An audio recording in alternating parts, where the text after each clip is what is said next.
Corona মহামারীর ৭ বছর পার হলেও এখনও চালু হয়নি দিনাজপুরের বিরল রাধিকাপুর ইমিগ্রেশন চেকপোস্ট। যাত্রী পারাপার বন্ধ থাকায় চরম ভোগান্তিতে পড়েছেন উত্তরবঙ্গের ভ্রমণ পিপাসী মানুষ ও ভারতে চিকিৎসা নিতে যাওয়া রোগীরা। স্থানীয়দের দাবি দ্রুত যেন খুলে দেওয়া হয় এই স্থলপথটি। সুবল রায়ের প্রতিবেদন, জানাচ্ছেন মিশাল বিনতে আনোয়ার।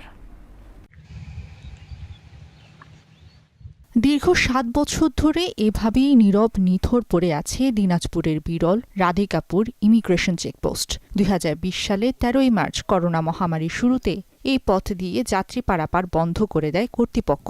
এরপর বিশ্ব পরিস্থিতি স্বাভাবিক হলেও এই চেকপোস্টে আর প্রাণচাঞ্চল্য ফেরেনি। ভারতের ট্যুরিস্ট ভিসা পুরোপুরি চালু হয়েছে, তবে ইমিগ্রেশনটি বন্ধ থাকায় বিপাকে পড়েছেন দিনাজপুর সহ উত্তরবঙ্গের লাখো মানুষ।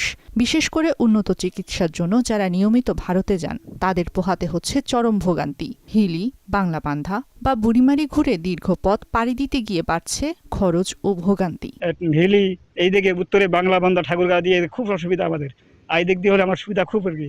খরচা বেশি, তারপরে যাওয়া আসা ভোগান্তি খুব।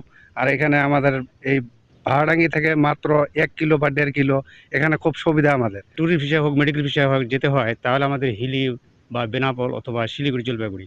কিন্তু দিনাজপুর জেলার জন্য এটা বিশেষ একটা টাফ ব্যাপার। স্থানীয়দের অভিযোগ, এই রুটটি চালু থাকলে খুব কম সময়ে এবং সাশ্রয়ী খরচে ভারতে যাতায়াত করা সম্ভব হবে। বারবার দাবি জানানোর পরও বন্দরটি চালুর কোনো উদ্যোগ না নেওয়ায় ক্ষোভ প্রকাশ করেন স্থানীয় জনপ্রতিনিধিরাও। টুরিস্ট এবং মেডিকেল ভিসা খুলতেছে, সেহেতু আমাদের সবাই সুবিধার্থে সরকার বাহাদুর যেন জরুরি ভিত্তিতে এই ইমিগ্রেশনটা চালু করেন। স্থানীয় সংসদ সদস্য জানিয়েছেন, ইমিগ্রেশনটি দ্রুত সচল করতে দ্বিপাক্ষিক আলোচনা ও প্রশাসনিক প্রক্রিয়া চলছে। উভয় দেশের চাওয়া পাওয়ার যদি সম্মিলন ঘটে, নিশ্চয়ই এই পোর্টটি আমরা অচিরেই চালু করতে পারবো বলে আমি বিশ্বাস রাখি। বন্ধ হওয়ার আগেই এই রুট দিয়ে প্রতিদিন ২০০ থেকে ২৫০ জন যাত্রী যাতায়াত করতেন।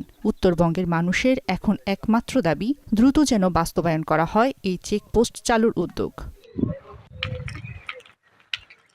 মিশাল বিনতে আনোয়ার, মোহনা সংবাদ।